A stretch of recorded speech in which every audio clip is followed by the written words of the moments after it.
তো রোদের মধ্যে কালো হয়ে গেলাম আমি। কি গো তুমি গ্যাস হচ্ছ কেন? ডিম ভাজছো না কেন? হ্যাঁ তুমি বাইরে জানো কত কত টেম্পারেচার? 42 degree temperature. যাও যাও বাইরে থেকে ডিম ভেজে যাও। ডিম ভাজা হবে নাকি? সবাই ভাজছে তুমি ভাজো। সব বন্ধ করো, বন্ধ করো। যাও যাও যাও যাও যাও যাও। আরে বাবা কি করে ভাজবো আমি? যাও না তুমি রোদে যাও, ধরো কি কিচ্ছু হবে না, ডিমের শরীর খারাপ হয়ে যাবে, ডিম ভাজা যাবে। চলো চলো চলো চলো। কি করে সম্ভব এটা? চলো চলো। দেখো এবার ডিমটা দাও। তুমি ডিমটা দেও এখানে। ডিম কি করে দেব? ডিমটা ফাটাও, ফাটিয়ে এখানে বসাও। আরে বাবা কি ভাজো ভাজো ভাজো ভাজো ভাজো। দাদা এটা গরম না হলে কি করে ভাজবো? তুমি এবার এটা ভেজে আমি ঘরে যাচ্ছি, আমাকে নিয়ে এসে খাওয়াবে। আমি রোদে ভাজবো, তুমি ঘরে গিয়ে অবশ্যই যাও যাও যাও যাও যাও যাও যাও। বাবা ঠিক আছে দাঁড়াও। আর ঢুকবে না এখন। এটা ভেজে আমাকে তেল আনতে হবে, নুন আনতে হবে। তেল পরে আগে ভাজো, তেল দিয়ে যাচ্ছি। আরে বাবা তুমি ভাজো। কি শাস্তি। দেখো না তেল আর নুন ভেজে তারপর ঘরে আসবে, ঠিক আছে? তার আগে না।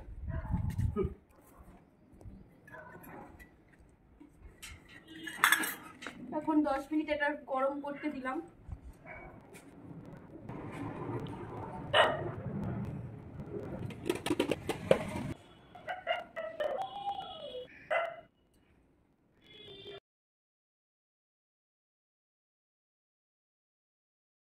গাইস দেখো ওটা গরম হয়ে গেছে, আমি 10-15 মিনিট রেখেছিলাম, 15 মিনিট পরে দেখলাম গরম হয়ে গেছে।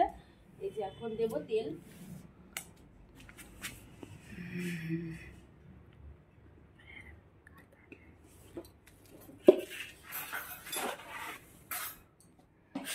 দেখো যা গরম হয়ে গেছে, আমি ধরতেই পাচ্ছি না ঠিক করে। এবার তেলটা একটু গরম হোক, এটা আমি এখানে একটু বসি এখন। তো গাইস দেখো আমি তো তেলটা ওর মধ্যে ঢেলেই দিয়েছিলাম, তারপরে একটু বসেই ছিলাম। বসে থাকার পরে দেখো আমি ডিমটা ফাটিয়ে বাটিতে নিয়ে নিলাম।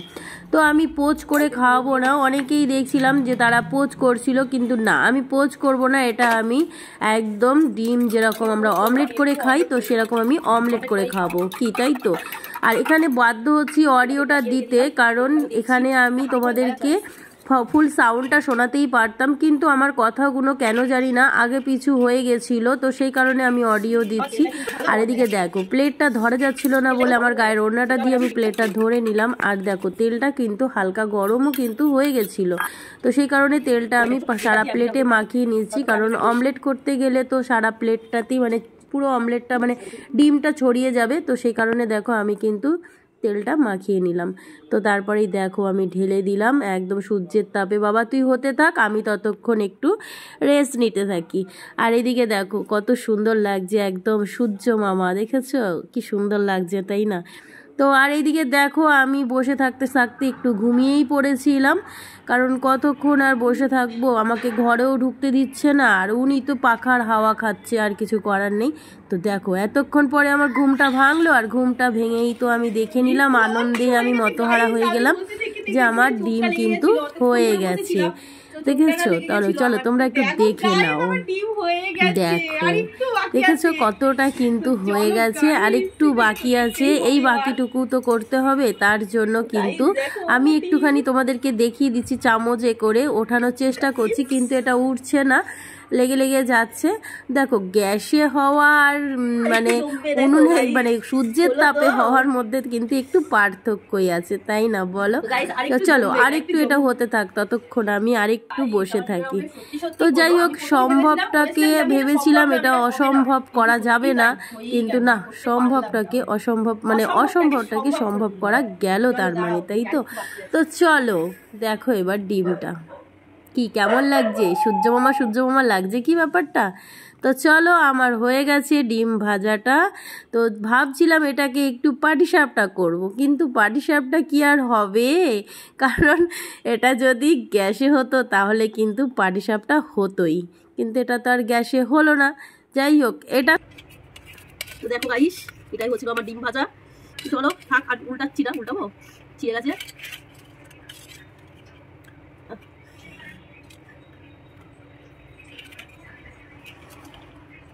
গাইস দেখো এটা কি ডিম ভাজা হলো, তো চলো নিয়ে গিয়ে এখন খাওয়াবো ডিমটা। যাক ভাজতে তো পারলাম, চলো এবার নিয়ে গিয়ে খাওয়াবো ডিমটা। এই যে তুমি তো পাতার হাওয়া খাচ্ছ, আর আমাকে তো রোদের মধ্যে বের করে দিলে ডিমের অমলেট করতে, নিজের গ্যাস বাঁচানোর জন্য। হ্যাঁ অবশ্যই বুঝতে থাকো, গ্যাসটা বাঁচলো তো, গ্যাসের দাম জানো? তো গ্যাসের দাম বলে কি তুমি তোমার বউটাকে কালো করতে পাঠাবে রোদের মধ্যে? আরে কালো হলে কি একটু সাবান দিয়ে দিলে খরচা হয়ে যাবে, দিয়ে দেখি কেমন হয়েছে। একদম ফাটাফাটি হেভি করছে। সেই তো রোদের মধ্যে কালো হয়ে গেলাম আমি। আরে কালো হলে কি হবে, গ্যাসটা তো বাঁচবে। আর তোমরা যারা গ্যাস বাঁচতে চাও তারা এই টেকনিকটা নিতে পারো। গাইস দেখেছো এরকম, মানে কি বলবো, আর কিছু বলার নেই। আর এরকম ভাবে রোদের মধ্যে ডিম ভেজে দিই না, বসে বসে খাচ্ছে পাকার হাওয়াতে। তুমি খাও, আমার এখন মাথা ঘুরছে। রাত্রিরে ডিম আর গাছে ভাজবে না, সকাল সকাল রোদ তুলবে তখন ভেজে রেখে দেবে। তো গাইস ওর কথা শুনে আমি এখন ডিমটা ভাজতে গেলাম রোদে। তো যাই হোক ভাজলাম, ভালোই ভাজলাম। তো কি বলবো, আর ওকে ভেজে খাওয়াতে পারলাম, এটা ভালো লাগলো। তো গাইস একটা কথা বলছি, এই ভিডিওটা অনেকেই করছে, তো সেটা দেখে আমার বড় ইচ্ছা হচ্ছে যে আমার বউ রোদে ডিম ভাজিয়ে খাওয়াবে। কিন্তু এই ভিডিওটা পুরো ফেক। কখনোই রোদের মধ্যে ডিম ভেজে হয় না, ডিম ভাজা হয় না। রোদের মধ্যে কখনো কি ডিম ভাজা হয় তোমরাই বলো? গ্যাসে হলে একটু তো গ্যাসে বসাতেই হবে। সেই রকম আমি একটুখানি গ্যাসে বসিয়েছিলাম, তারপরে ডিমটা ভেজে তোমাকে খাওয়ালাম। সেই গ্যাসই তোমার পুরালাম। সেই গ্যাস আমরা এটা করেছি পুরোটা বোঝানোর জন্য যে পুরোটা ফেক ধারণা লোকের। অনেকে মাছ ভাজছে গ্যাসে, কি করে গ্যাসটাকে বাঁচিয়ে রোদের মধ্যে মাছ ভাজা কখনোই সম্ভব নয়। তোমরাই বলো তো। যারা এই ধরনের ভিডিও করছে তারা টোটালটাই ফেক। তারা ওই যে কেটে কেটে দিচ্ছে না, তখন দিয়ে গ্যাসে বসিয়ে দিচ্ছে, যেটা আমিই করেছিলাম। যারা ভিডিওটা দেখছো তারা আশা করি বুঝতে পারবে এটা হচ্ছে কি কেটে কেটে ভিডিওটাকে আগুনের জলে হাফ সেদ্ধ করে এনে আবার খানিকক্ষণ বসানো হচ্ছে, আবার করে এটা করা হচ্ছে। এটা কখনোই সম্ভব না। এটা কখনোই হয় না। তাহলে তো আর গ্যাস দিয়ে ভাজতে না, তাই না? তাহলে গরমকালে আর গ্যাসই লাগতো না। হ্যাঁ, সবাই তো রোদের তাপেই সব করে নিত, তাই না বলো? তো যাই হোক, এই যে 1000 টাকার গ্যাস আর বাঁচলো না, সেই কিন্তু রোদের তাপে খাওয়ালাম না, গ্যাসের জ্বালিয়ে খাওয়ালাম ডিমটা। কিন্তু একটু বেঁচে যে একটুখানি ইয়ে আছে তোর জন্য। তাহলে বন্ধুরা ভিডিওটা যদি ভালো লাগে তাহলে লাইক, কমেন্ট, শেয়ার, সাবস্ক্রাইব করতে একদম ভুলবেন না। আর তোমরা আমাদের পাশে থাকো, এরকম আরো মজার ভিডিও তোমাদের কাছে আমরা নিয়ে আসবো। ততক্ষণ ভালো থাকো, সুস্থ থাকো, টাটা।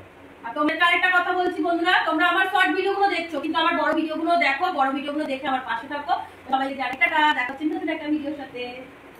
তো দাও কি খাই আমি একটু খেয়ে টেস্ট করি। ভালোই হয়েছে, কিন্তু একটু কাঁচা তেলের গন্ধ বেরোচ্ছে। অসুবিধা নেই, খেতে ভালোই লাগে। সবসময় তো ভালো ভালো থাকে, একটু খেয়ে দেখলাম।